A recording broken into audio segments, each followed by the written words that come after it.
Assalamualaikum warahmatullahi wabarakatuh. Bocah-bocah sugeng pepanggihan malih kalian Ibu Sri Hartini wonten ing piwulang basa Jawi pertemuan ke-8 kanthi materi nglanjutake memahami sandiwara Jawa. Saderengipun dipun wiwiti, monggo sami ndedonga mugi-mugi kita sedaya tansah pinaringan seger kuwarasan. Ing kene Ibu bakal nerangake pengertian sandiwara. Dak jupuk saka pengertian miturut Mangkunegaran kang nggunakake basa Indonesia. Mangkunegaran adalah salah satu dari 4 kerajaan, 2 diantaranya kerajaan vassal, penerus dinasti Mataram Islam. Dinasti kerajaan besar penguasa Jawa setelah era Demak dan Pajang. Sandiwara merupakan gabungan dari 2 kata sandi dan wara. Dalam bahasa Indonesia, kata sandi sejajar dengan kata kode atau rahasia, atau mungkin kata lain yang bisa ditambahkan adalah samar, tersamar, atau disamarkan. Dan kata wara berarti informasi atau pesan.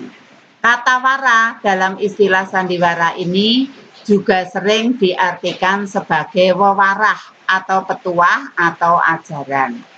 Dari situlah maka istilah sandiwara ini bisa diartikan sebagai aksi penyampaian pesan, informasi, ajaran, atau petuah yang terkodekan dalam masyarakat secara tersamar. Mangkunegara 7 konon menggunakan istilah sandiwara ini untuk menerjemahkan, mempribumikan istilah tunil, istilah dalam bahasa Belanda yang kurang lebih artinya pementasan drama. Unsur sandiwara. Siji, intrinsik drama yaiku bab-bab kang ana ing jero naskah drama. Bisa digoleki kanthi maca naskah drama kasebut. Kaping 2, ekstrinsik yaiku unsur kang bangun cerita saka sakjabane cerita, kang mangaribawa utawa mempengaruhi dianggite sawijining cerita mau.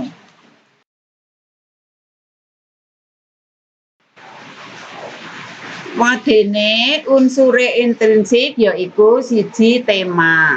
Saben karya sastra pasti nduweni tema.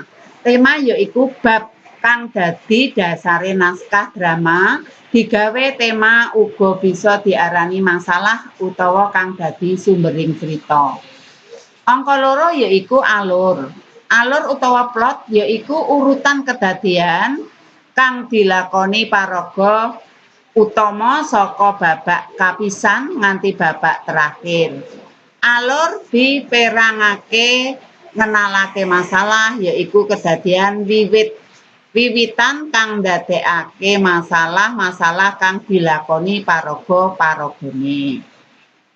Mangerteni isi cerita saka perkenalan paraga lan watake. Masalah utawa konflik yaiku kedadian kang isine ngenani masalah-masalah kang wiwit diadepi paraga ing cerita kasebut.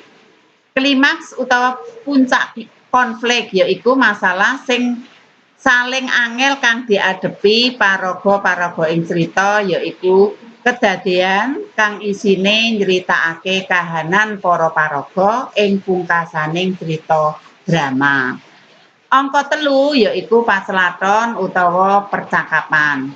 Miturut jenise pacelathon diperangake dadi 2, miturut panggonan utawa prolog lan epilog, lan miturut cacahing paraga monolog lan dialog.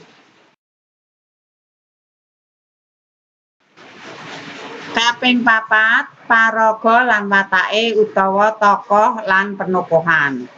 Ana werna 2. A. Paraga ing drama diperangake dadi ana tokoh utama, yaiku paraga kang dadi sumber cerita tokoh.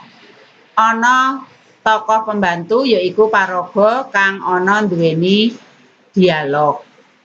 Nanging ora dadi pusat penceritaan utawa tokoh figuran.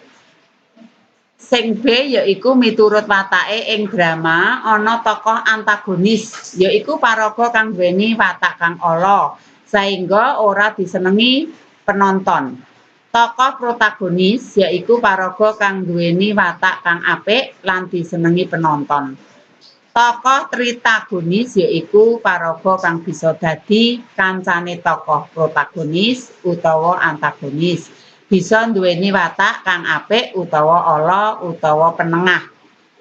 Sabanjure unsur intrinsik utawa unsur saka njaba yaiku unsur kang bangun cerita saka sakjabaning cerita kang mangaribawani utawa mempengaruhi dianggite sawijining cerita saka unsur ekstrinsik iku antarane ana werna 5. Siji, iso dipengaruhi unsur agama, nomor 2 ekonomi, nomor 3 sosial, nomor 4 pendidikan, lan angka 5 budaya.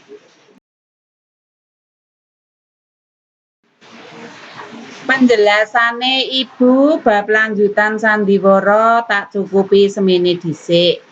Sabanjure ana tugas pembelajaran yaiku coba gawe cerita sandiwara sing jumlahe paragane ana 3 wong.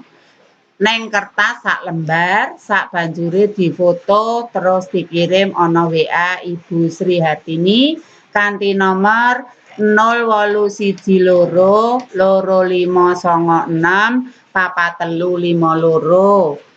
Oh iya, aja lali bocah-bocah tetap nglaksanakake protokol kesehatan supaya padha sehat ora terpapar COVID-19. Karo aja lali meneh materine dicatet kanggo bahan ulangan.